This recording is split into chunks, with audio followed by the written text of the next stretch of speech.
할렐루야. 네, 오늘도 이렇게 이 자리 가운데 하나님을 예배하시기 위해 나온 여러분, 그리고 온라인으로도 지금 함께 하실 여러분을 주님의 이름으로 축복하고 환영합니다. 네, 오늘도 우리가 이 시간 이 자리에서 먼저 하나님을 기쁨으로 왕으로 오신 우리 예수님을 함께 찬양하며 나아갔으면 좋겠는데요, 우리가 이 시간 우리 마음을 다시 한번 정돈해서 하나님만 예배하고 하나님만 찬양하는 시간이 되었으면 좋겠습니다. 네, 우리 이 시간 예배하기 앞서서 잠깐 기도했으면 좋겠는데요, 우리 이 시간 기도할 때에 우리 한 가지만 가지고 기도했으면 좋겠습니다. 우리가 이 시간 예배할 때에 하나님, 우리가 왕으로 오신 예수님만을 기억하며 예배하기 원합니다. 대림절 마지막 주간에 우리가 무엇보다도 우리를 위해 이 땅 가운데 오신 예수 그리스도의 그 사랑을 기억하며 예배할 수 있도록 함께 해달라고 우리 이곳에 왜 잠시 기도하겠습니다. 우리 함께 기도합니다. 사랑의 주님, 감사합니다. 오늘도 우리를 이 자리 가운데 불러주시고 주를 예배할 수 있게 하심에 감사합니다. 하나님, 우리가 바뀐 상황 가운데 예배하고 있지만 그럼에도 우리가 하나님을 예배하는 마음, 또 하나님을 사랑하는 마음, 또 하나님께 주신 그 은혜들을 기억하며 나아갈 수 있게 하여 주시고, 우리가 마음을 다하여 어떠한 자리에 있든지 간에 예배할 수 있도록, 또 우리가 기쁨으로 예배할 수 있도록, 감사함으로 예배할 수 있도록, 또 주를 찬양할 수 있도록 하나님 이 시간 우리 마음 가운데 함께 해주시고 우리의 마음을 붙들어 주시옵소서.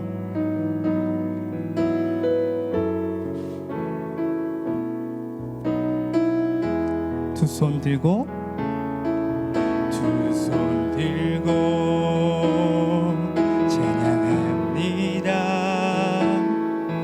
다시 오실 왕 여호와께 오직 주만이 나를 다스리네. 두 손 들고 두 손 들고 찬양합니다. 다시 오실 왕 여호와께 오직 주만이 나를 다스리네.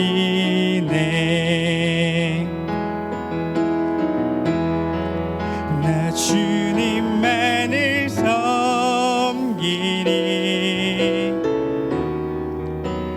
헛된 마음 버리고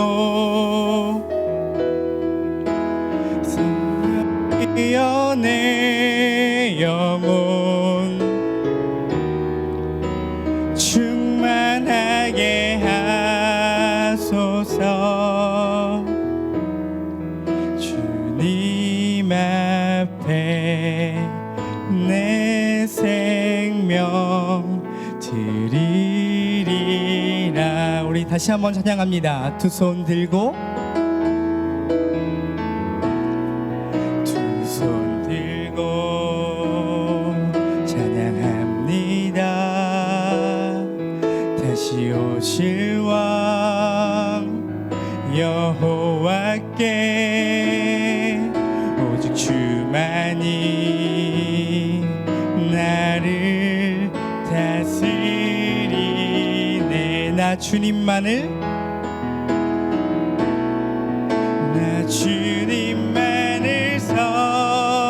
섬기리. 헛된 마음 버리고 성령이여 내 영혼 충만하게 하소서.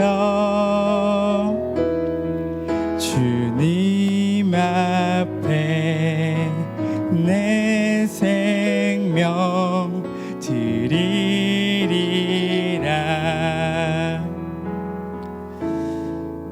아멘. 우리 시간 다시 한번 왕으로 오신 예수님을 우리 함께 기쁨으로 같이 찬양하며 나아가겠습니다.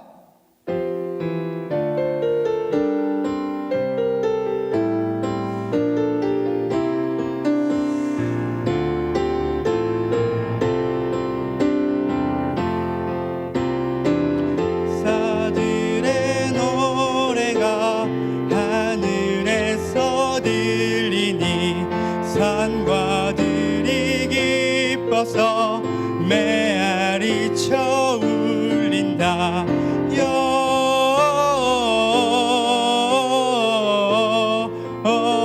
영광을 높이 계신 주께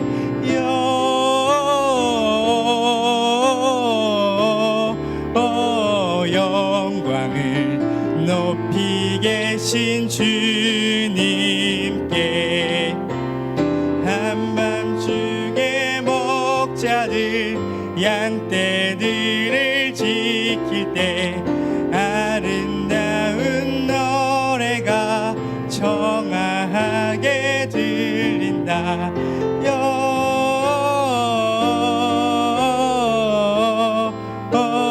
영광을 높이 계신 주께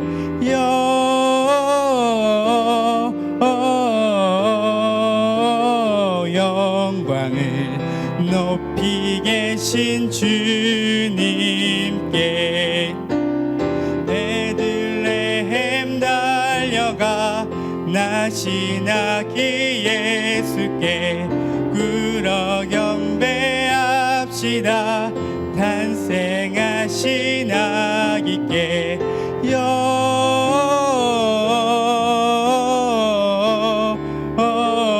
영광을 높이 계신 주께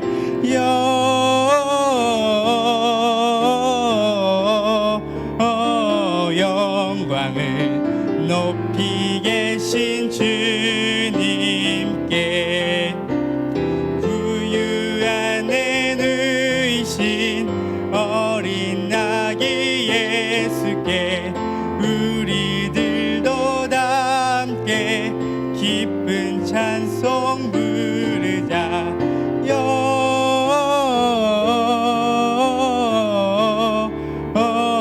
영광을 높이 계신 주께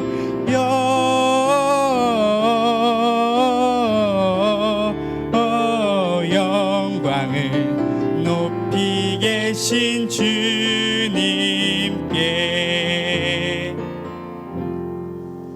아멘.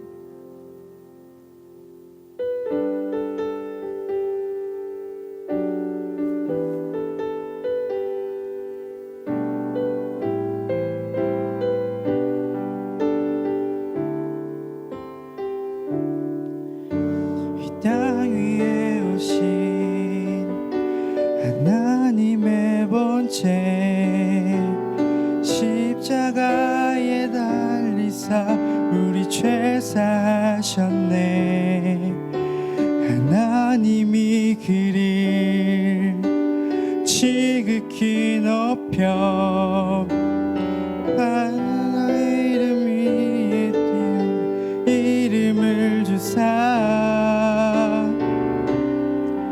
우리 예수 이름 앞에 절하고 모든 입이 주를 시인해. 영광 중에 오실 주를 보리라 선포해. 왕께 만세 존귀와 위엄을 찬양해. 왕께 만세 주 예수 하나님. 우리 예수 이름 앞에 우리 예수 이름 앞에 절하고 모든 입이 주를 시인해. 영광 중에 오실 주를 보리라 선포해. 왕께 만세 존귀와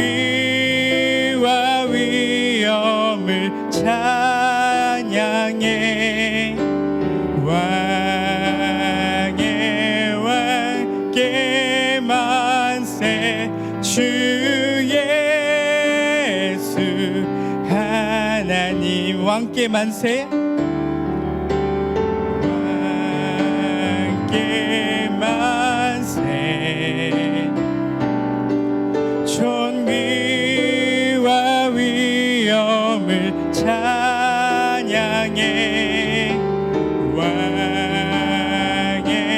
왕께 만세. 주 예수 하나님.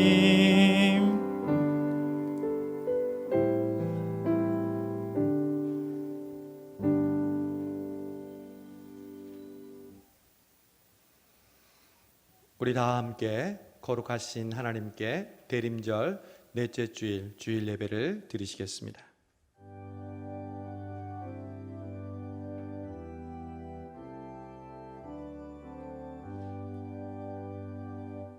하나님은 영이시니 예배하는 자가 영과 진리로 예배할지니라. 아멘. 아멘. 우리 38장 찬송하십니다.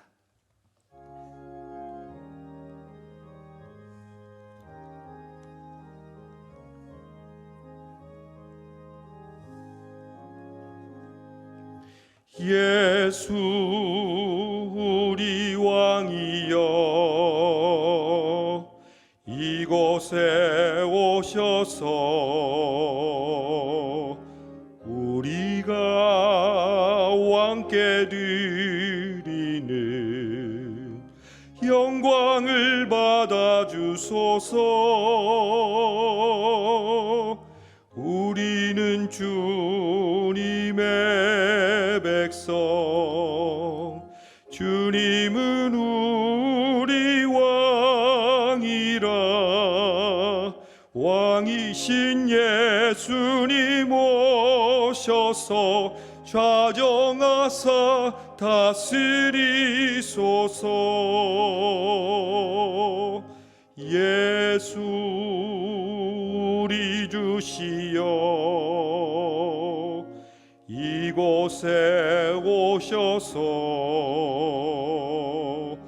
우리가 주께 드리는 찬양을 받아 주소서.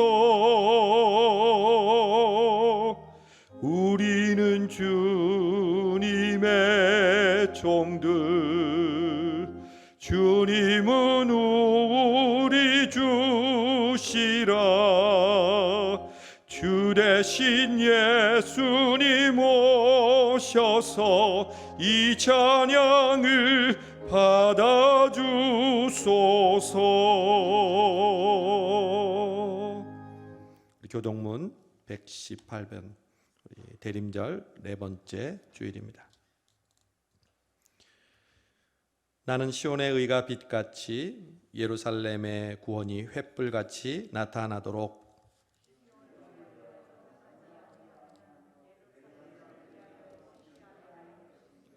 이방 나라들이 내 공의를 뭇 왕이 다 내 영광을 볼 것이요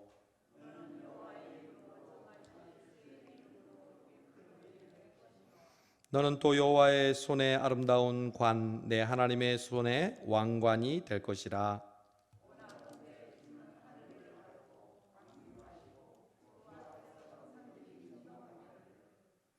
불이 섭을 사르며 불이 물을 끓임 같게 하사 주의 원수들이 주의 이름을 알게 하시며 이방 나라들로 주 앞에서 떨게 하옵소서.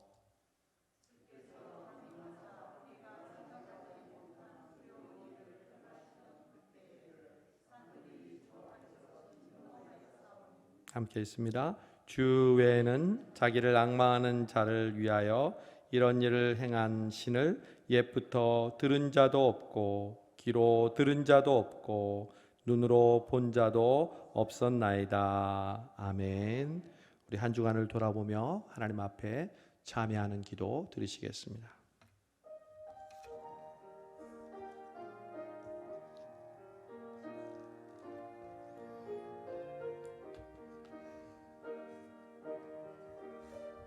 주님,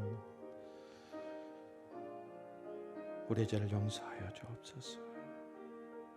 우리의 마음과 우리의 말과 우리의 행위로 주 앞에 범죄한 모든 죄를 예수 그리스도의 보혈로 깨끗이 씻어주시고 눈과 같이 있게 하여 주시옵소서. 만일 우리가 우리 죄를 자백하면 저는 미쁘시고 의로우사 모든 불의에서 우리를 깨끗게 하실 것이요. 아멘. 우리 사도신경으로 우리의 신앙을 고백합니다. 나는 전능하신 아버지 하나님 천지의 창조주를 믿습니다. 나는 그의 유일하신 아들 우리 주 예수 그리스도를 믿습니다. 그는 성령으로 잉태되어 동정녀 마리아에게서 나시고 본디오 빌라도에게 고난을 받아 십자가에 못 박혀 죽으시고 장사된 지 사흘 만에 죽은 자 가운데서 다시 살아나셨으며 하늘에 오르시어 전능하신 아버지 하나님 우편에 앉아 계시다가 거기로부터 살아있는 자와 죽은 자를 심판하러 오십니다.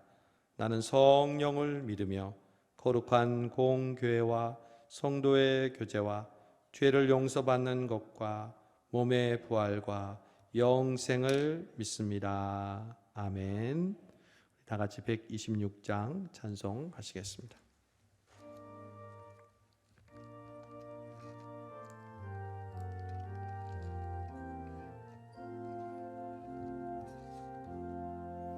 천사 찬송하기를 거룩하신 구주께 영광 돌려보내세 구주 오늘 나셨네. 크고 작은 나라들 기뻐 화답하여라. 영광 받을 왕의 왕 베들레헴 나신 주 영광 받을 왕의 왕 베들레헴 나신 주 오늘 나신 예수는 하늘에서 내려와 처녀 몸에 나셔서 사람 몸을 입었네. 세상 모든 사람들 영원하신 주님께 영광 돌려보내며 높이 찬양하여라. 영광 돌려보내며 높이 찬양하여라. 의로우신 예수는 평화의 왕이시고 세상 빛이 되시며 우리 생명 되시네. 죄인들을 불러서 거듭나게 하시고 영생하게 하시니 왕께 찬양하여라. 영생하게 하시니 왕께 찬양하여라.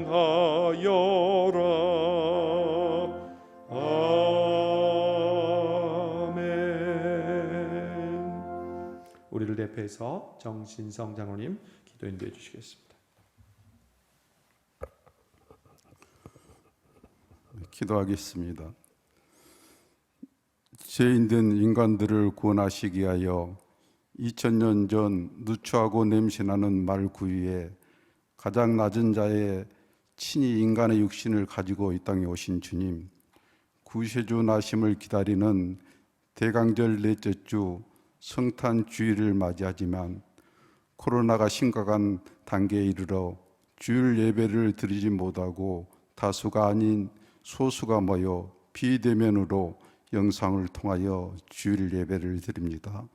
하나님 아버지, 지난 한 해를 돌이켜보면 무엇 하나 주님의 은혜가 아닌 것이 없고 또한 여기까지 올 수가 없었습니다. 주님의 뜻이 아닌 우리들의 생각과 뜻에 살았던 순간들이 얼마나 많았는지, 주님께서 우리에게 베풀어 주신 은혜와 축복에 대한 감사와 각종 예배 드리는 일에 얼마나 열심을 가졌는지, 우리 모두에게 여러 모양의 달란트를 주셨는데 나의 소유로 여기고 주님 앞에 게으른 종이 되지 않았는지, 한 해를 마무리한 시점에서 진정한 회개가 있게 하시고 날마다 말씀과 기도로 성령 충만한 삶이, 기쁨이 우리 삶을 통해서 넘치게 하시고 하나님 나라를 세워가는 일에 우리 모두가 힘쓰는 저희 모두가 되게 하여 주시옵소서. 이 나라를 사랑하시는 주님, 코로나19라는 질병을 가지고 2020년을 시작했지만 1년이 지난 지금 이 질병이 급증하여 언제 끝이 날지 알 수도 없고 우리나라를 포함해 온 세계가 혼란스럽기만 합니다. 이 환란이 우리에게 주는 메시지가 무엇인지 먼저 기도하게 하시고 이 약한 전염병이 하루속히 종식될 수 있도록 주여 도와주시옵소서.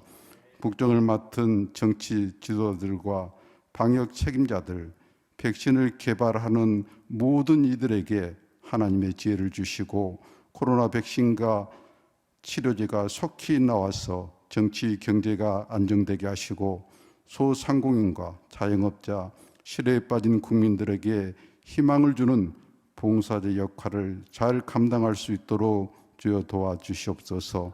우리 교회를 사랑하시는 하나님 아버지, 시편 92편을 통해 나의 피난처 되시는 주, 지극히 높으신 이를 내 처소로 삼았으므로 어떠한 재앙도 내게 닥치지 못하며 어떠한 역병도 내 거처에 가까이 오지 못하게 하신 것처럼 지난 1년 코로나19 질병으로부터 우리 교회에 속한 모든 가정과 교우들 건강 지켜주신 것 감사드립니다. 비록 사람들 보기에는 작은 교회이라 할지라도 지역사회 깊숙이 자리 잡아 구원의 등불이 되어 오늘에 이르게 되었습니다.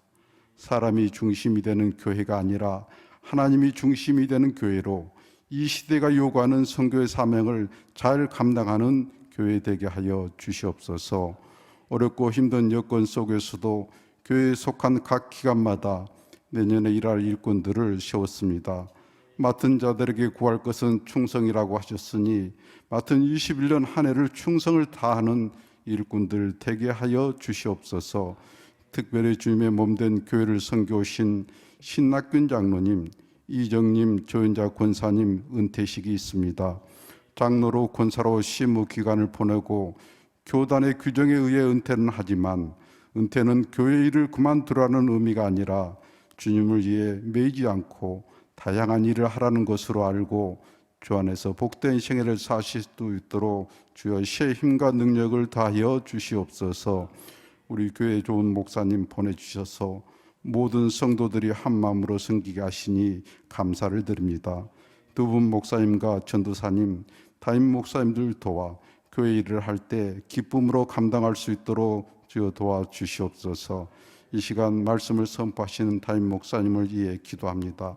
영과 육을 강건케 하여 주시고 성령의 충만한 능력의 말씀을 주셔서 선포되어지는 말씀을 통해 은혜받게 하심으로 세상에 나가서 또한 어디서나 바른 길을 걸으며 삶의 터전에서 예수님의 향기를 나타내는 삶이 되게 하여 주시옵소서. 여러 모양으로 찬양으로 예배를 위하여 보이지 않는 곳에서 수고하는 손길들에게 하늘의 복으로 채워주시고 2000년 전 친히 인간의 몸을 입고 죄인된 인생들을 구원하게 하여 이 땅에 오신 예수님의 사랑을 실천하는 성탄절 한 주간이 되기를 원하옵고 예수님의 이름으로 기도드리옵나이다. 아멘.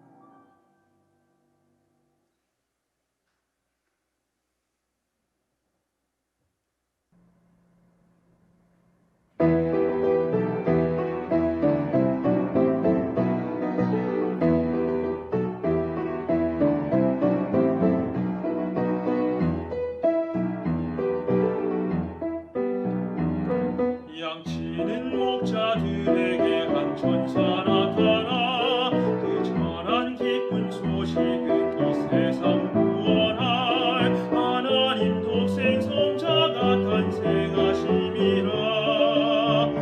오 기쁘다 반가운 소식.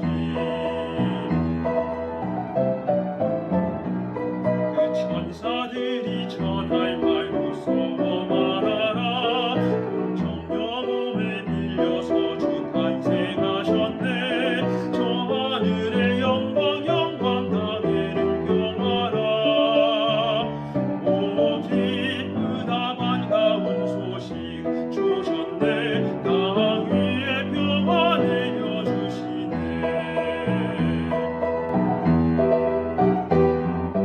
어서 빨리 가보자 주 계신 곳으로. 우리가 보고 들은 것 가서 알리자. 귀한 예물을 들고서 마음과 정성을 다하여 아기 예수께 기쁨으로 경배드리자. 찬양하자. 낮고 낮은 우리에게 친히 찾아오셔서 온 세상 다 품으시는 사랑 보여주셨네. 구세주의 탄생하심 다 함께 기리세. 오 기쁘다 반가운 소식 주셨네. 땅 위에 평화 내려주시네. 기쁨의 소식 기쁨의 소식 외쳐 전하세.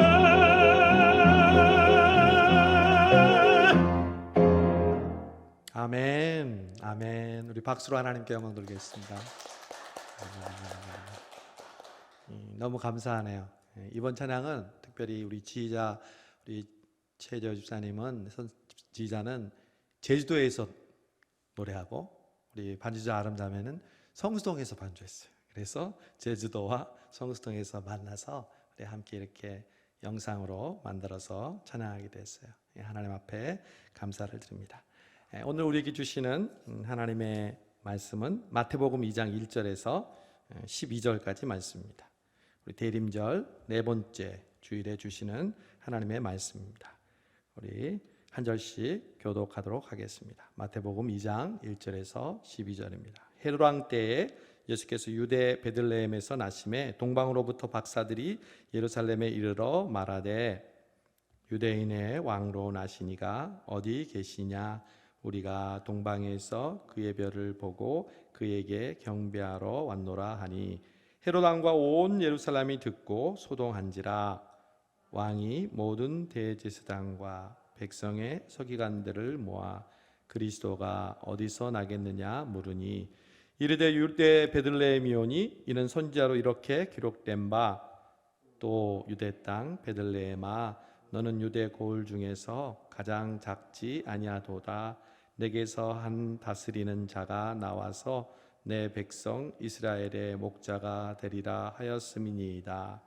이에 헤롯이 가만히 박사들을 불러 별이 나타난 때를 자세히 묻고 베들레헴으로 보내며 이르되 가서 아기에 대하여 자세히 알아보고 찾거든 내게 고하여 나도 가서 그에게 경배하게 하라. 박사들이 왕의 말을 듣고 갈새 동방에서 보던 그 별이 문득 앞서 인도하여 가다가 아기 있는 곳 위에 머물러 서 있는지라. 그들이 별을 보고 매우 크게 기뻐하더라. 집에 들어가 아기와 그의 어머니 마리아가 함께 있는 것을 보고 엎드려 아기께 경배하고 보배압을 열어 황금과 유향과 모략을 예물로 드리니라. 그들은 꿈에 헤롯에게로 돌아가지 말라 지시하심을 받아 다른 길로 고국에 돌아가니라. 아멘. 여러분 기억하시죠? 왕이 오신다. 왕이 오신다. 주의 길을 예배하라. 주의 길을 예배하라. 아멘. 아멘. 여러분 대림절 첫 주가 엊그제 같은데 벌써 네 번째 주일이 되었습니다. 이번 주 금요일이 이제 우리가 기다리던 대망하던 성탄절입니다. 성수동교회는 올해 특별한 대림절 기간을 통해서 주님의 성탄을 기다려왔습니다. 우리 잠언 필사도 함께 했고요. 또 성탄절은 이렇게 당일로 끝나는 날이 아니라 대림절이라는 절기와 연결되어 있다는 것을 우리가 함께 배우고 실제로 그렇게 생활해 왔습니다. 마치 부활절 전에 사순절이 부활절과 연결되어 있는 것처럼 성탄절도 마찬가지죠. 성수동교회가 우리 성탄절 전에 4번의 대림절 주일을 통해서 주님의 오심을 간절히 소망하고 기다렸습니다. 그러므로 성수동교회는, 저와 여러분은 그 어느 때보다 올 성탄을 통해서 이 땅에 왕으로 오신 우리 주님의 성탄의 축복과 진정한 의미를 깨닫게 해주실 줄로 믿습니다. 여러분은 최근에 예배당에서 예배드리지 못해서 혹시 우리 교회 외벽에 걸려있는 성탄 현수막을 보지 못하셨을 겁니다. 한번 사진으로 보시기 바랍니다. 우리 일반적으로 성탄 현수막에는 축성탄, 기쁘다 구주 오셨네, 하늘에는 영광, 땅에는 평화, 이런 문구들을 적죠. 저는 올해 특별한 성탄을 맞으면서 어떤 문구를 쓸까 고민했습니다. 믿는 사람들뿐만 아니라 믿지 않는 사람들도 이 문구를 보면서 성탄의 의미를 공감할 수 있는 문구를 생각했습니다. 그때 떠오른 문구가 바로 그래도 별은 빛납니다 였습니다. 여러분, 오늘 제가 설교할 때 그래도 하면 여러분은 별은 빛납니다 이렇게 말씀하시기 바랍니다. 연습할까요? 그래도. 잘하셨습니다. 여러분 집에서도 지금 그렇게 따라하고 계신 줄로 압니다. 여러분, 우리가 믿는 사람들은 별이 다 예수님인 걸 알잖아요. 믿지 않은 사람도 이게 무슨 의미인지 압니다. 어둠이 짙은 이 상황 속에서도 우리의 희망은 반짝반짝 빛난다는 것이죠. 코로나의 어려운 상황이지만 그럴수록 예수님은 우리에게 소망이 되십니다. 그래도 별은 빛납니다. 오늘 대림절 넷째 주일을 맞아서 그 별에 대한 말씀을 여러분과 함께 나누려고 합니다. 성탄절 하면 별이 떠오르고 또 별 하면 동방박사 이야기가 가장 유명하죠. 먼저 동방박사에 대한 이야기를 하기 전에 동방박사에 대한 우리가 갖고 있는 2가지의 오해를 풀고자 합니다. 이 오해는 어려서부터 우리가 너무 자연스럽게 해왔던 오해여서 이 오해를 밝히면 오히려 낯설게 여겨질 수도 있습니다. 그러나 꼭 짚고 넘어가야 할 필요가 있습니다. 먼저 동방박사는 몇 명인가에 대한 질문입니다. 여러분, 동방박사는 몇 명입니까? 3명이라고 금방 우리는 대답할 겁니다. 그런데 성경에 어디를 봐도 동방박사가 3명이라는 이야기는 나오지 않습니다. 그냥 동방박사들이라고 나옵니다. 그런데 왜 그림을 보면 항상 동방박사 3사람이 낙타를 타고 걸어가는 그림을 우리는 떠올릴까요? 가장 확실한 측은 동방박사들이 드린 예물이 3가지였기 때문에 그렇다는 거죠. 황금과 유향과 모략, 예물이 3가지니까 3명이 자연스럽게 한 사람씩 그것을 드렸다는 추측입니다.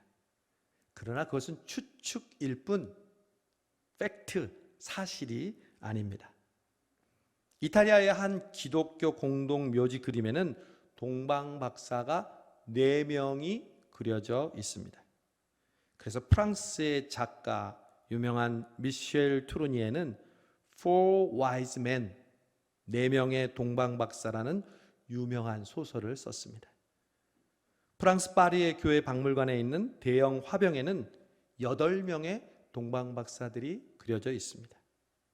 그러므로 3명이라는 것은 추측입니다. 성경에 근거한 정확한 인원이라고 할 수 없습니다. 이게 우리가 갖고 있는 동방박사에 대한 첫 번째 오해입니다. 2번째 오해는 동방박사가 목자들과 함께 아기 예수를 경배했다는 오해입니다. 우리가 흔히 성탄절의 마국간 그림을 보면 동방박사와 목자들이 함께 있는 걸로 그림이 그려져 있는 것을 보게 됩니다. 예수님이 태어나신 날 마국간에 가서 방문한 사람들이 나오는 이야기는 누가복음에 나옵니다. 태어나신 당일날 한밤중에 양을 치다가 구유에 누워있는 갓 태어난 아기 예수님과 요셉과 마리아를 방문한 사람은 정확하게 목자였습니다. 동방박사가 태어난 날 함께 온 것이 아니라는 것이죠. 누가는 아이를 낳고 난 뒤의 스토리를 또 우리에게 전해주는데, 출생 후에 아기 예수를 데리고 마리아와 요셉이 정결 예식을 치르기 위해 예루살렘 성전에 갔다고 말합니다. 흔히 율법에서 정결 예식은 태어난 지 40일이 지나야 하는 예식이었습니다. 그리고 다시 베들레헴으로 돌아왔겠죠. 그리고 그때는 마국간에 있지 않았을 것이 분명합니다. 어딘지 몰라도 집에 있었을 것입니다. 그런데 오늘 마태복음 2장 1절에 의하면 예수님이 벌써 베들레헴에서 나셨다고 말합니다. 이미 나셨습니다. 그리고 시간이 흘렀습니다. 얼마인지는 모르죠. 2장 11절에 보면 동방박사들이 어디로 들어갔다고 나옵니까? 여관입니까? 말구유입니까? 아니요. 집에 들어가 아기와 그의 어머니 마리아가 함께 있는 것을 보고 경배했다고 말합니다. 즉, 사건의 정황상 아기 예수님이 탄생하신 날 밤에 동방박사들이 온 것이 아니라 그날은 목자들이 왔고 어느 정도 시간이 지나고 난 다음에 동방박사들이 마리아와 요셉, 예수님을 찾아왔다는 것이죠. 이게 바로 우리가 동방박사에 대해서 가지고 있는 두 번째 오해입니다. 그러나 우리가 동방박사에 대한 이러한 오해를 가지고 있다고 해서 우리가 잘못된 성경 지식을 가졌다거나 이단에 빠진 것은 아닙니다. 여러분 걱정하지 마십시오.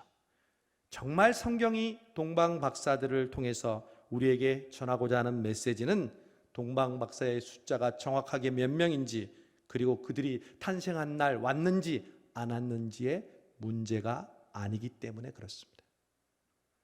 그렇다면 동방박사를 통해서 이 땅에 오시는 예수님을 맞이하는 우리에게 주시는 진짜 중요한 교훈은 무엇일까요? 그걸 오늘 우리는 붙잡아야 합니다. 동방박사들의 이야기가 우리에게 중요한 메시지를 주고 있기에 성경에 기록되었고 우리는 성탄절이 올 때마다 이 이야기를 주목하고 있기 때문입니다. 먼저 박사라는 지책에 대해서 우리가 배경을 알아야 할 필요가 있습니다. 박사라는 용어는 사실 우리가 잘 사용하는 단어는 아닌데요. 우리나라에서 우리가 쓰는 박사라는 의미는 특별히 의사 선생님을 닥터, 박사라고 말하죠. 혹은 대학에서 따는 석사 마치고 따는 박사, PhD를 우리는 박사라고 합니다. 동방 박사는 번역을 박사라고 했지만 그런 박사가 아닙니다. 영어로는 메이자이라고 하는데 지혜로운 사람, 현자, 와이즈맨을 의미합니다. 이 동방 박사들의 주요 역할은 별을 보고 예측하는 점성술이 주요 역할이었습니다. 그러나 그 당시의 점성가는 우리가 생각하는 점쟁이가 아닙니다. 그 당시의 점성술가는 학식과 덕망이 높은 사람들이었습니다. 그들은 점성술뿐만 아니라 철학, 천문, 언어, 외교 등 다양한 면에서 높은 지식을 갖고 있던 사람들이었습니다. 그래서 그 박사들은 왕이 중요한 국가의 정책을 결정할 때 왕과 함께 국사를 의논하고 보좌하는 중요한 역할을 하는 인물들이었죠. 삼국지로 비유하자면 제갈량을 들 수 있습니다. 제갈량은 전략가이자 하늘의 때와 지리, 인간의 심리를 깊이 파악하고 종합해서 판단하는 일을 했습니다. 그래서 매사에 관우와 장비 같은 용장들도 제갈량의 도움으로 더욱 빛을 발할 수 있었죠. 다윗 왕 때도 아히도벨이라는 책사가 있었습니다. 그런데 이런 박사는 어떤 역할을 했냐면 왕 대신 외교관의 역할도 감당했습니다. 그래서 이들이 사절단으로 오는 것은 왕이 직접 오는 것과 같았습니다. 실제로 그 당시에 왕의 즉위식을 한다든지 이웃나라에 중요한 일이 있을 때 박사들이 왕 대신 참석하는 것이 외교적인 관례였다고 합니다. 동방 박사들이 그렇게 자신들의 책무를 다하고 있었는데 어느 날 하늘에서 별자리가 심상치가 않았습니다. 지금까지 전혀 보지 못했던 별자리가 나타난 것이죠. 예수님 당시에 실제로 특별한 별자리가 일어났는지 연구했던 과학자가 있었습니다. 스페인의 천체물리 연구소에 일하는 마크 키저라는 천문학자가 컴퓨터로 이제까지 있었던 모든 별자리의 현상을 시뮬레이션을 했습니다. 그래서 빅데이터를 만들었습니다. 그 결과 약 2000년 전에 예수님 탄생 그 즈음에 아주 특별한 천문 현상이 일어났음을 발견하게 됩니다. 즉 목성 주피터와 토성 세이턴이 결합된 것처럼 아주 밝게 보이는 현상이 서너 달 간격으로 3차례 일어났다는 것을 발견합니다. 그래서 그는 그 별을 베들레헴의 별이라고 명명하고 책을 냈습니다. 그 당시 매일 별을 보고 연구하던 동방 박사들이 바로 이런 별을 보고 가만히 있었을 리가 없죠. 그들은 흥분했고 온갖 자료와 유대 문헌 연구를 통해서 유대인의 왕, 즉 메시아가 탄생했다는 사실을 알게 됩니다. 그리고 그 왕을 경배하기 위해 자기들이 살던 동방을 떠나 예루살렘으로 긴 여행을 시작했던 것입니다. 동방, 여러분 동방은 어디일까요? 우리나라가 사는 그 나라를 동방이라고 얘기하는 동방예의지구 할 때 그 동방인가요? 아니죠. 이 동방은 가나안과 멀리 떨어져 있는 아브라함이 살던 페르시아만 지역의 동네를 그 당시에 동방이라고 했습니다. 즉 지금의 이란에 해당한 페르시아만 지역에 위치한 곳이었는데 그 이란의 북부 도시에 가면 지금도 마리아 교회라는 곳이 있습니다. 그래서 그곳에는 동방 박사들의 묘지가 있어서 관광객들이 성지순례처럼 찾는 곳이 되었습니다. 이 페르시아 지방에서 가나안까지 가려면 반드시 중간에 거쳐야 되는 도시가 있는데 아브라함도 거쳤던 하란이라는 땅입니다. 갈대아 우르에서 하란까지 가려면 약 1000km이고 하란에서 다시 가나안으로 가려면 500km입니다. 부산과 서울이 400km니까 얼마나 먼 거리인지를 우리는 짐작할 수 있습니다. 그것도 좋은 도로가 아니라 사막이고 일반적으로 걷고 여행하기 매우 불편한 그러한 도로 상태였습니다. 조선시대에서는 부산에서 한양을 가려면 약 한 달간의 기간이 걸렸다고 합니다. 그러니 동방에서 베들레헴으로 가려면 얼마나 먼 거리였겠습니까? 그 당시에 교통수단은 걷거나 좀 고위급 사람들은 낙타를 타는 것이 전부였습니다. 쉬지 않고 걷기만 해도 1500km를 가는 것은 두세 달 그 이상은 좋게 걸렸을 것입니다. 여기서 우리는 동방박사를 통해 아주 자연스러운 성탄의 교훈을 발견하게 됩니다. 그것은 예수님께 나아가는 것은 이렇게 한 걸음 한 걸음씩 나아가야 한다는 것입니다. 우리가 대림절을 통해서 성탄절을 기다리는 것도 바로 그런 의미입니다. 그냥 성탄절이 오면 성탄이다 이것이 아니라 그 첫째 주, 둘째 주, 셋째 주, 넷째 주 전부터 하루하루 주님을 생각하고 주님을 소망하며 성탄을 향해 나아가는 것과 같습니다. 여러분, 우리가 어떻게 예수님을 만날 수 있죠? 이렇게 묻는다면 여러분은 뭐라고 대답하시겠습니까? 저는 오늘 동방 박사를 보면서 이렇게 대답하고 싶습니다. 한 걸음 한 걸음씩 가면 주님을 만납니다. 예수님께 이르지 못하는 것은 우리가 한 번에 5걸음, 10걸음을 가지 못하기 때문이 아닙니다. 다만 한 걸음 한 걸음을 걷지 못하기 때문입니다. 성격이 급하신 분은 이렇게 물을 수도 있습니다. 목사님, 아니 그렇게 한 걸음씩 가서 언제 목적지에 도착합니까? 아니요. 예수님을 만나는 척도는 오직 한 걸음입니다. 그것이 가장 빠르고 안전한 지름길입니다.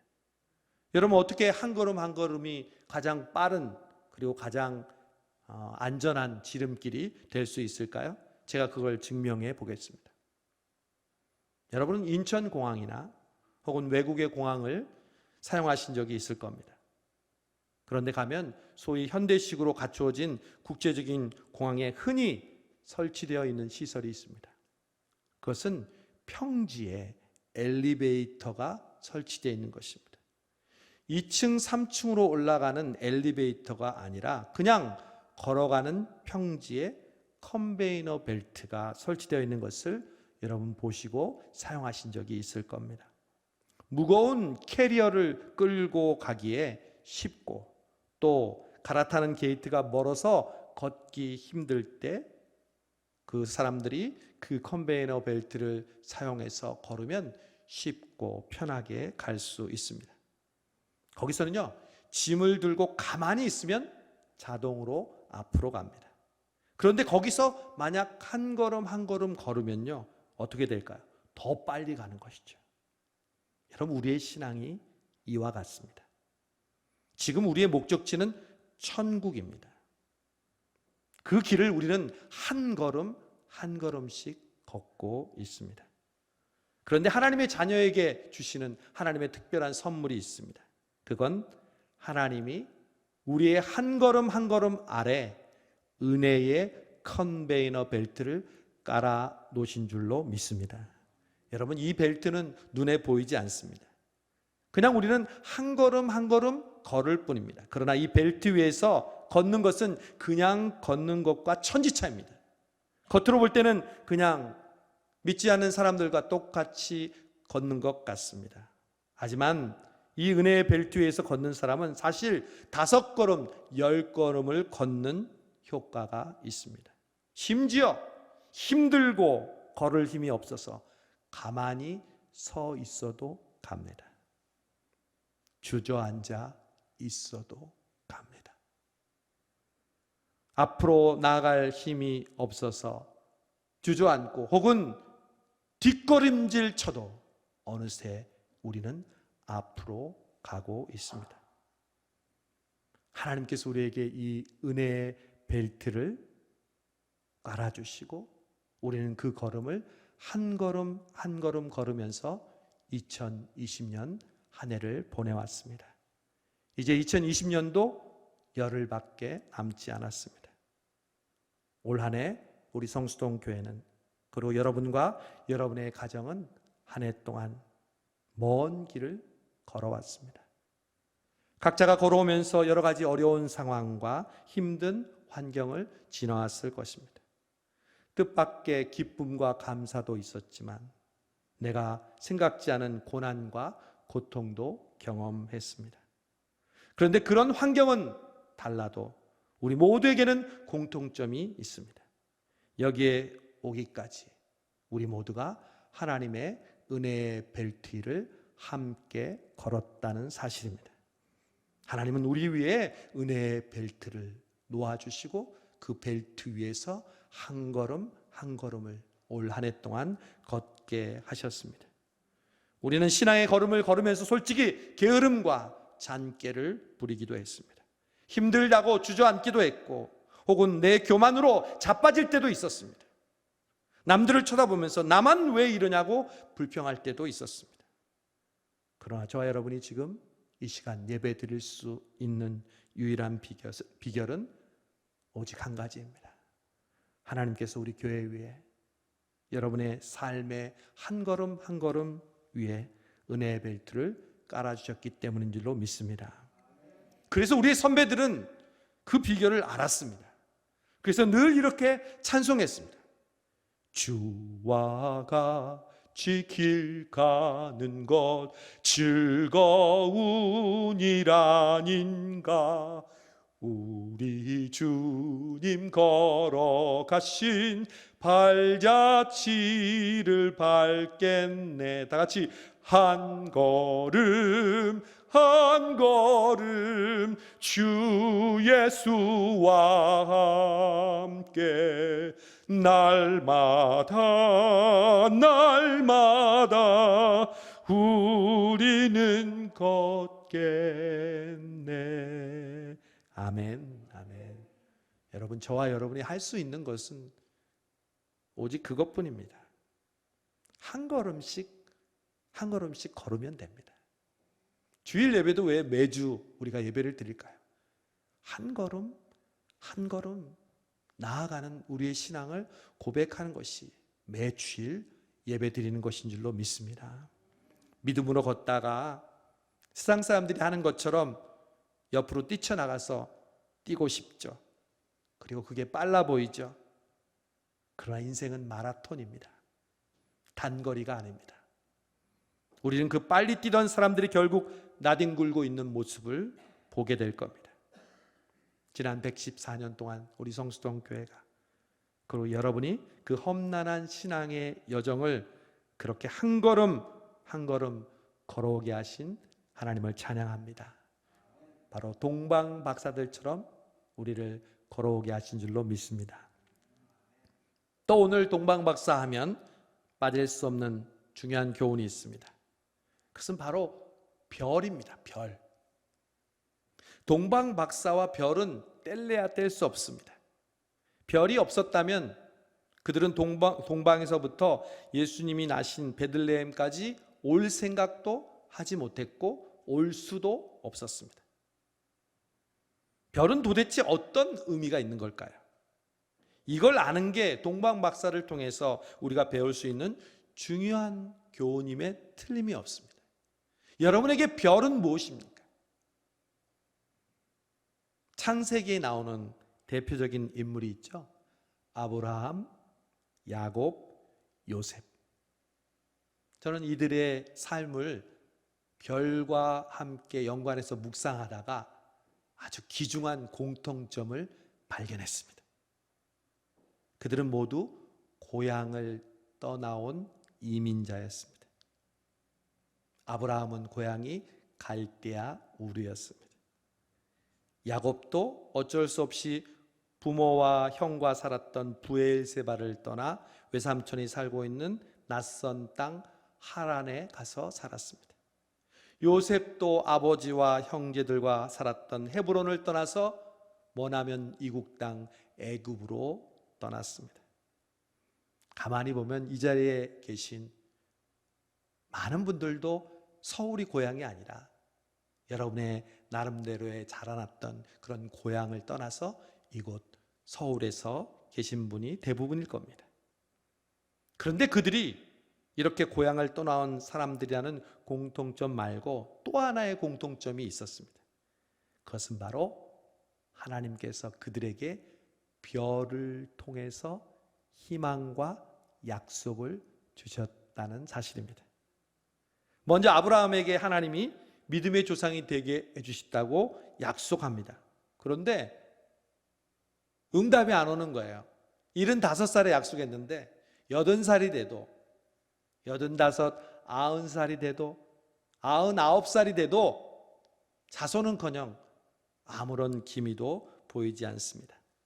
혹시 여러분은 지금 기도하면 25년 뒤에 들어줄게 하면 여러분 마음이 어떻겠습니까? 아직도 아브라함은 자식이 없습니다.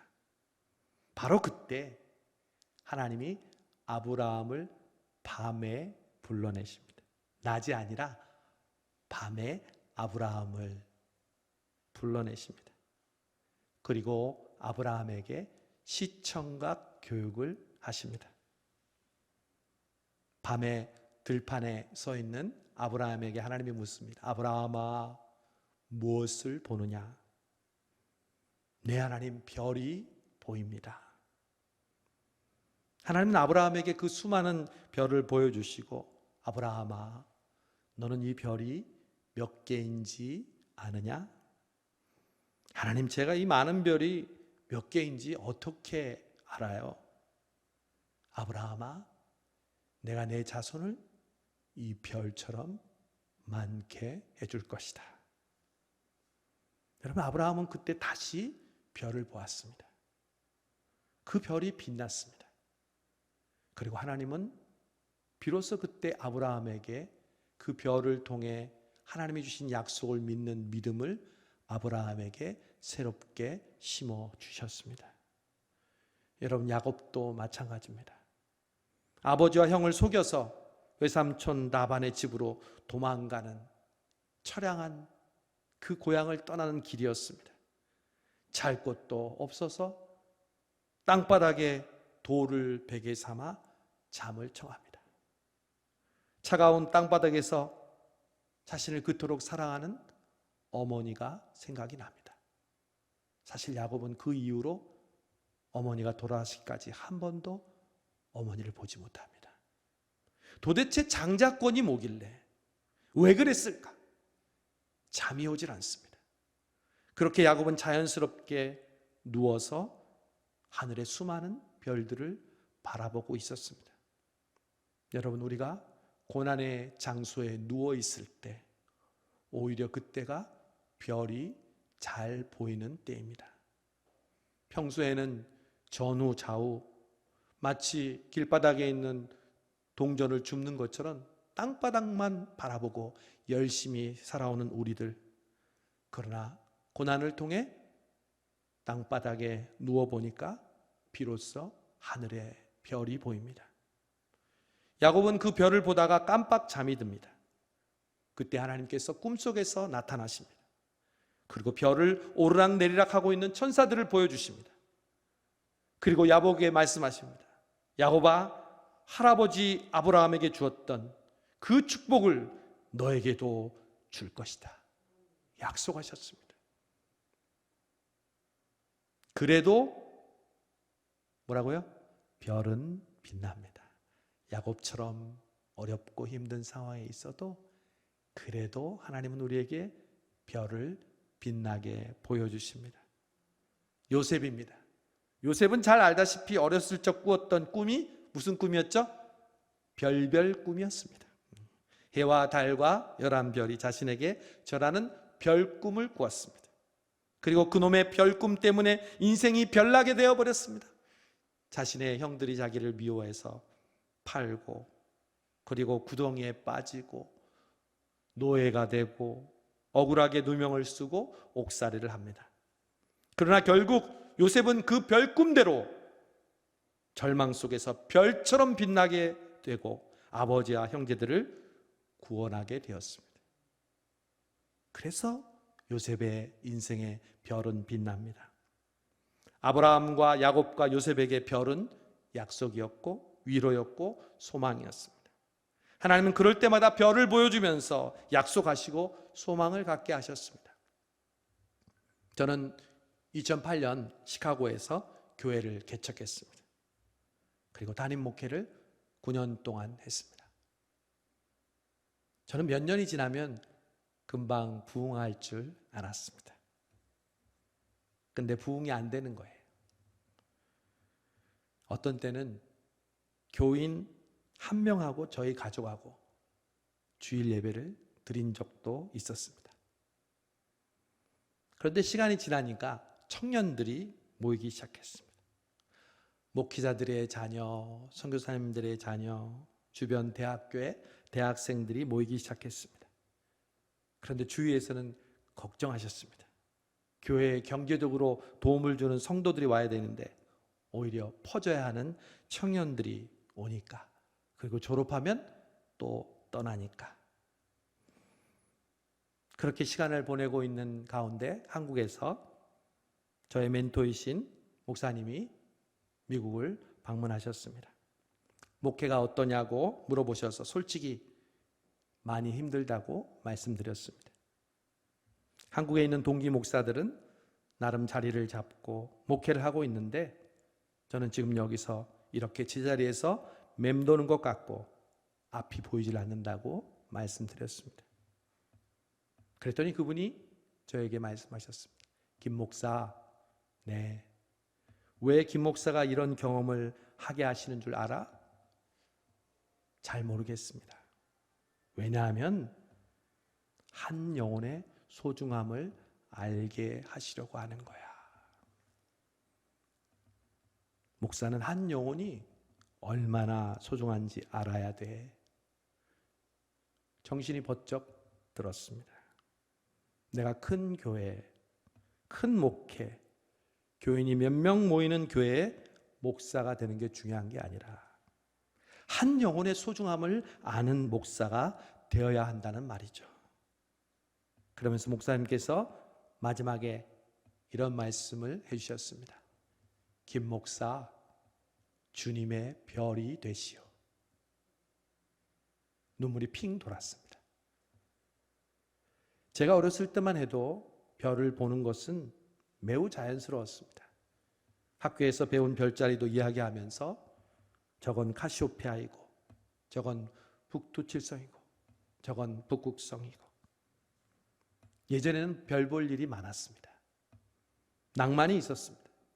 별을 노래하고 또 별에 대한 이야기를 나누는 것이 자연스럽습니다. 그런데 어느새 요즘은 어떻습니까? 아마 일주일간 살면서 한 번도 별을 보지 못하는 사람들이 대부분일 것입니다. 그래서 요즘은 한마디로 별 볼 일 없는 세상이 되었습니다. 저는 어려서부터 별에 대한 이야기와 노래를 듣고 자랐습니다. 알퐁스 도데의 소설 별, 그리고 윤영주의 별이라는 노래도 불렀습니다. 저 별은 너의 별, 저 별은 너의 별.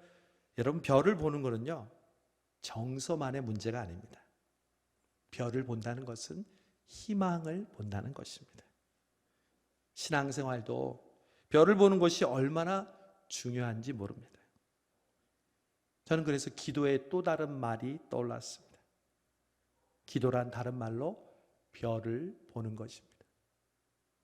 새벽 기도는 새벽 별 보기. 북한 사람들 말고 우리 믿는 사람들이 새벽 별 보기가 새벽 기도입니다. 저녁 기도에는 저녁 별 보기입니다. 연초와 가을에 특별 새벽 기도회를 하죠. 줄여서 특세라고 하는데 특세는 다른 말로 특별히 별 보기입니다. 별은 우리에게 소망입니다. 마지막으로 오늘 본문을 통해 우리는 별에 대한 또 한 가지의 중요한 사실을 배우게 됩니다. 바로 그 별을 보지 못했던 사람들입니다. 헤롯과 종교 지도자들입니다. 동방 박사들이 헤롯 왕을 찾아오자 헤롯이 왕궁에 한바탕 소동을 일으킵니다. 대지사장과 서기관들을 불러서 그리스도가 어디서 나는지 묻습니다. 마태는 분명히 지금 동방 박사들과 반대되는 인물들을 강조하고 있습니다. 바로 헤롯이었습니다.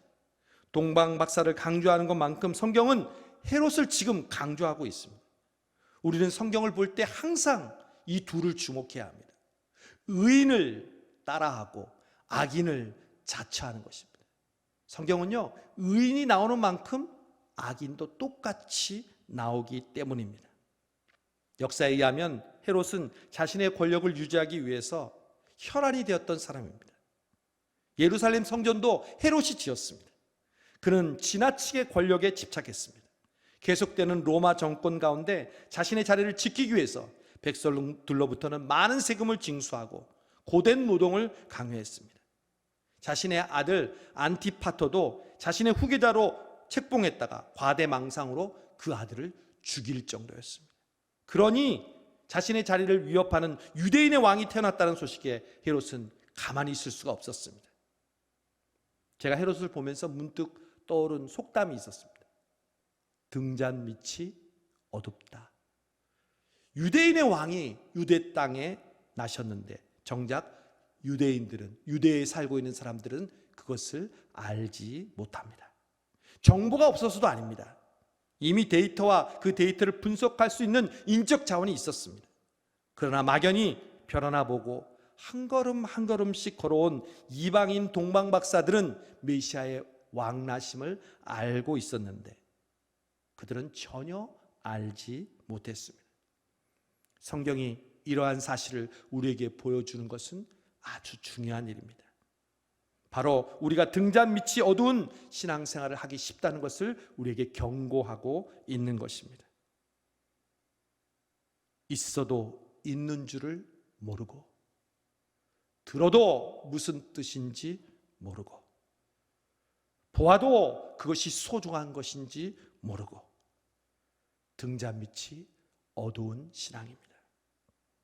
별보기 신앙의 반대말은 별 안 보기가 아니라 등잔 밑이 어두운 신앙입니다.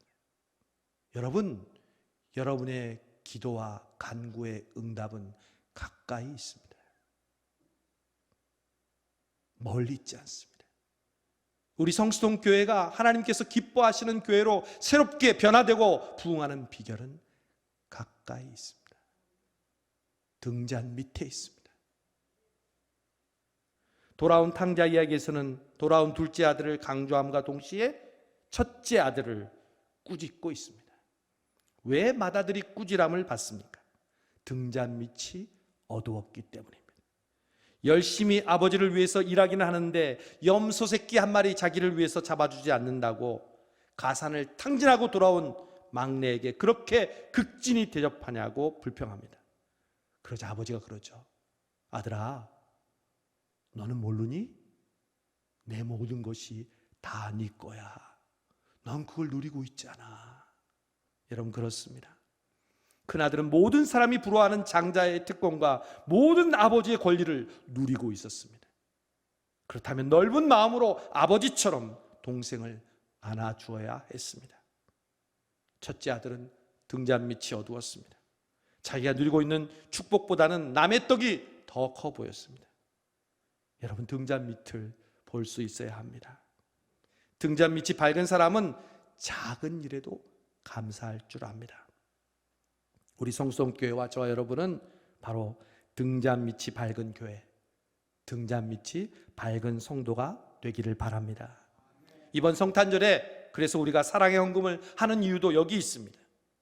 우리도 코로나 때문에 이렇게 힘들고 어려운데 우리 주변에 이 코로나로 인해 얼마나 어렵고 힘든 사람이 많겠습니까? 그런 분들에게 우리들의 작은 정성을 모아서 사랑의 헌금으로 그들을 위해서 우리의 사랑을 나눈다면 얼마나 그 등잔 밑이 밝아지는 성탄절이 되겠습니까? 여러분, 결국 멀리 있는 별을 보는 신앙은 가까운 등잔 밑을 보는 신앙과 일치합니다. 멀리 있는 별을 보지 못하는 사람은 등잔 밑을 볼 수가 없습니다. 보이지 않는 하늘에 계신 하나님을 사랑하는 사람은 가까이 있는 나의 이웃을 사랑하게 됩니다. 그러므로 별을 보지 못하는 사람은 결코 등잔 밑을 볼 수가 없습니다. 별을 제대로 보는 사람은 반드시 등잔 밑도 볼 수 있게 됩니다. 예수님이 유대 땅에 태어났는데 헤롯과 대제사장과 서기관들은 별을 보지 못했습니다. 여러분, 오늘 이제 대림절이 넷째 주일로 끝나고 돌아오는 금요일이 성탄절입니다. 사상 처음으로 우리는 비대면의 성탄절을 맞이하게 되었습니다. 그래도 별은 빛납니다. 올해 성수동 교회와 여러분에게 2020년 성탄절은 주님, 올해 그렇듯이 우리의 삶이 한 걸음 한 걸음 별 대신 주님께 나아가게 하옵소서. 그리고 하나님이 깔아주신 그 은혜 위에 걸어가게 하시고 별을 볼 뿐만 아니라 우리의 가장 가까운 등잔 밑을 보면서 주님의 성탄을 맞이하는 성수동교회와 저와 여러분 되시기를 주님의 이름으로 축원합니다. 기도하겠습니다. 좋으신 하나님 감사합니다. 성수동교회가 한 걸음 한 걸음 대림절 4주 동안 별 되신 주님을 바라오며 이 성탄을 기다렸습니다. 주님, 우리가 바로 헤롯이었고 대제사장과 종교 지도자들이었습니다. 주님이 가까이 계시는데도 그 별 볼 일은 생각 안 하고 우리의 욕심과 우리의 생각만 채우려고 하였습니다. 하나님, 이번 성탄을 통해서 다시 한번 우리가 한 걸음 한 걸음 주님께로 나아가게 해주시옵시고 주님의 은혜의 벨트 위에 우리를 놓아주시고 그리고 우리 주변에 가장 가까운 이웃을 돌보고 가족을 섬기는 우리 모든 성수동교회와 성도들 되게 하여 주옵소서. 예수님의 이름으로 감사하며 기도하옵나이다. 아멘. 아멘. 우리 찬송하면서 준비하신 예물 하나님께 드리겠습니다. 120장 오 베들레헴 작은 골.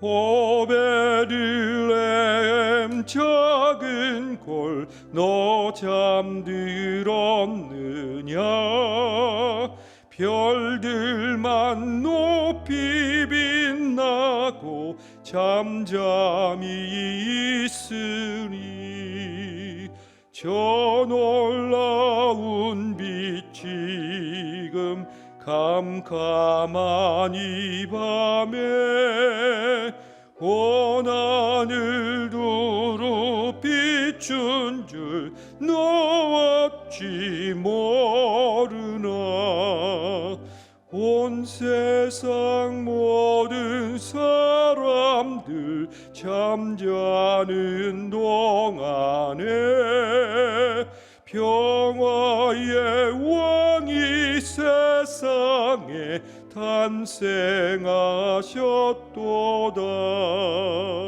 저 새벽 별이 홀로 그 일을 아는 듯 밤새껏 귀한 그 일을 말없이 지켜. 4절 하겠습니다.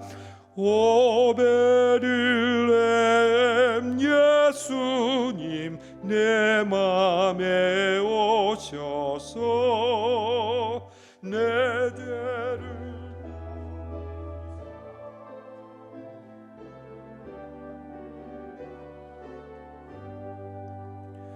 이 천사들의 소식 나 기뻐 들으니 오 임마누엘 예수님 내 맘에 오소서.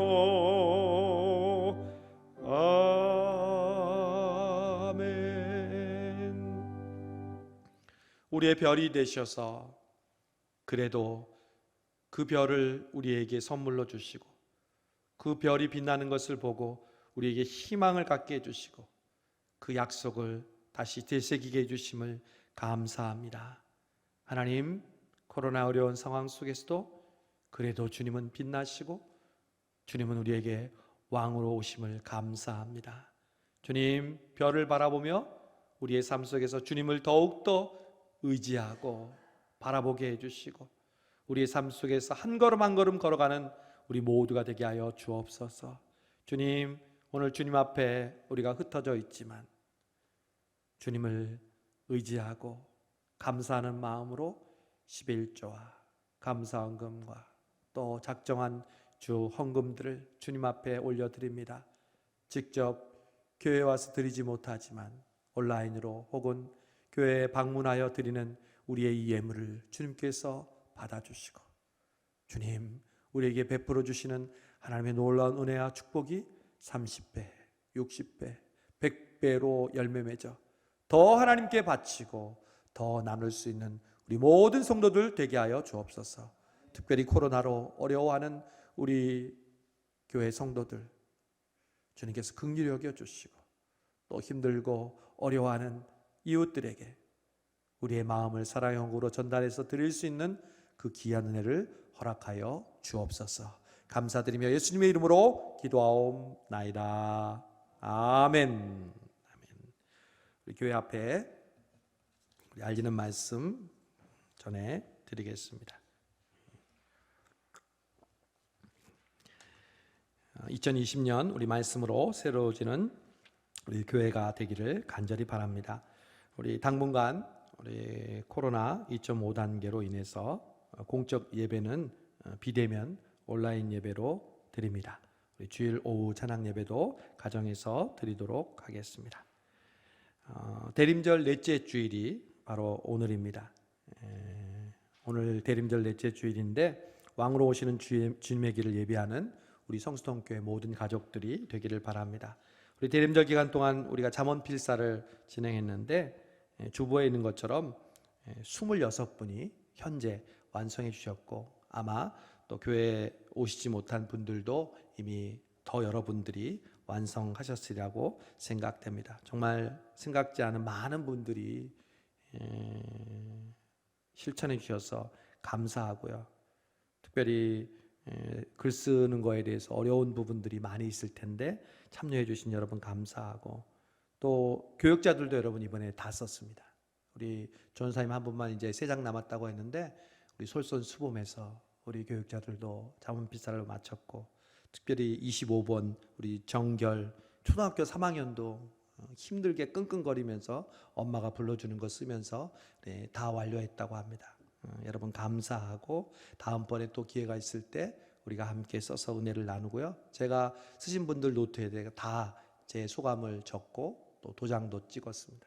그리고 여러분이 준비한 머그컵, 이쁜 머그컵도 우리 가져가시기 바랍니다. 노트는 사무실에 있으니까요. 여러분 오셔서 어느 때든지 찾아가시면 됩니다.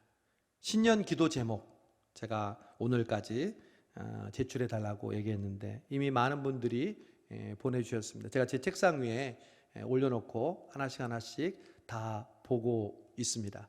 하나님께서 은혜로 여러분 2021년을 보내게 해주실 텐데 여러분의 기도와 소망을 담아서 여러분 기도 제목을 적어주시면 이 강대상 위에 저 기도 제목을 다 넣어놓고 새벽마다 기도하고 또 내년 추수감사절 전에 여러분의 집으로 우성해서 그 기도 제목대로 이루어진 것을 통해서 하나님 앞에 감사하는 우리가 되기를 바랍니다.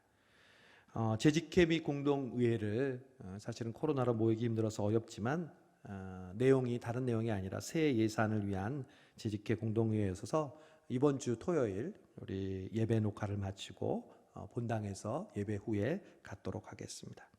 오늘 오후 2시에 귀한 시간이 있습니다. 우리 항존직 은퇴식이 있습니다.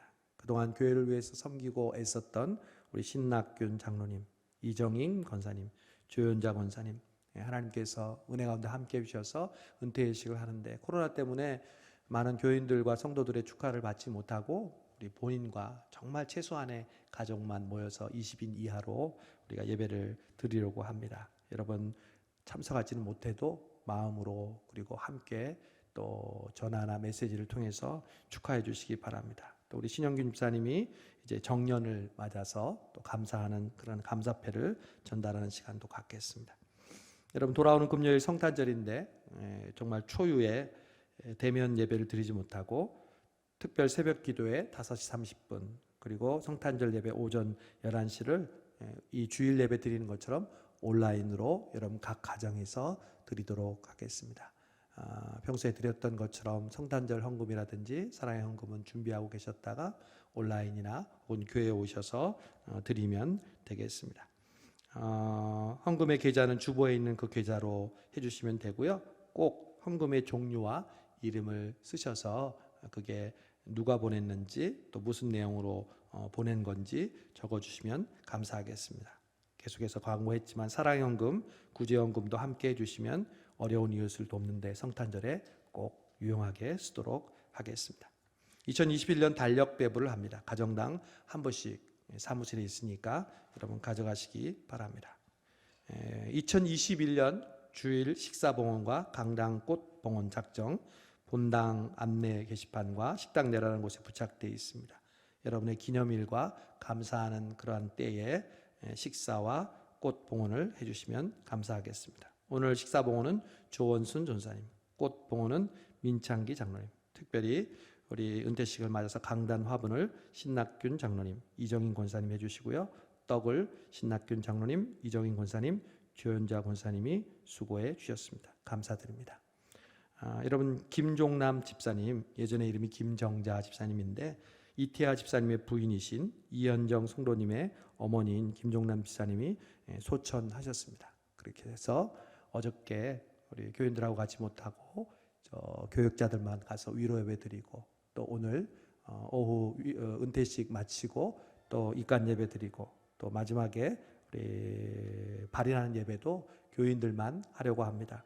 여러분 같이 참석하지 못해도 꼭 위로해 주시고 같이 기도해 주시면 감사하겠습니다. 우리 다른 광고 없으면 우리 다 함께 일어나셔서 635장 부르시고 하나님 앞에 축도하고 예배를 마치도록 하겠습니다.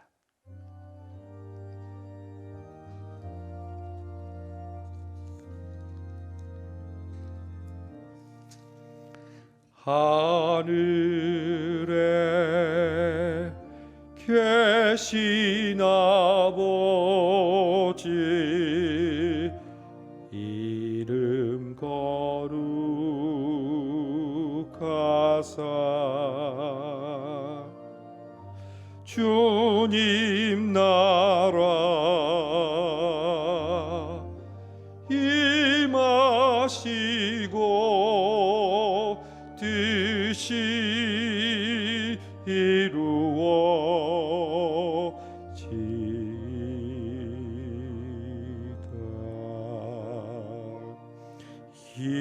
일용할 양식 주시고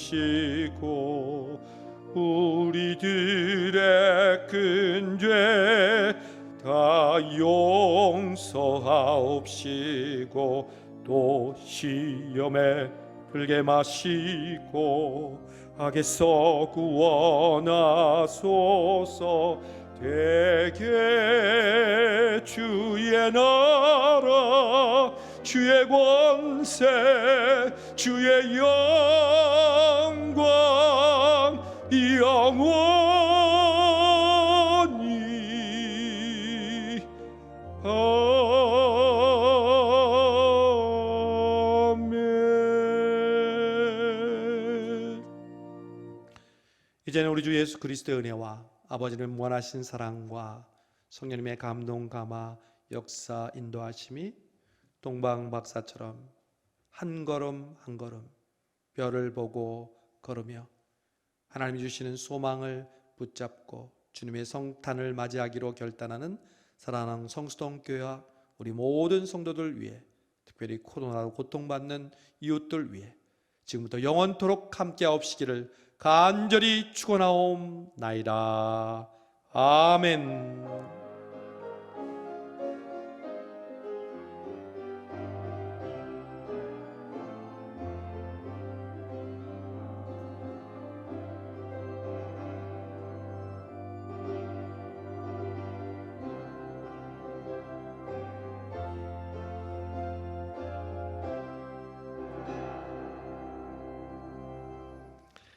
예배를 마쳤습니다. 한 주간 동안 여러분 건강하시고 또 코로나로부터 하나님께서 보호해 주시고 또 성탄절 새벽과 예배 때 만나 뵙기를 바랍니다. 감사합니다.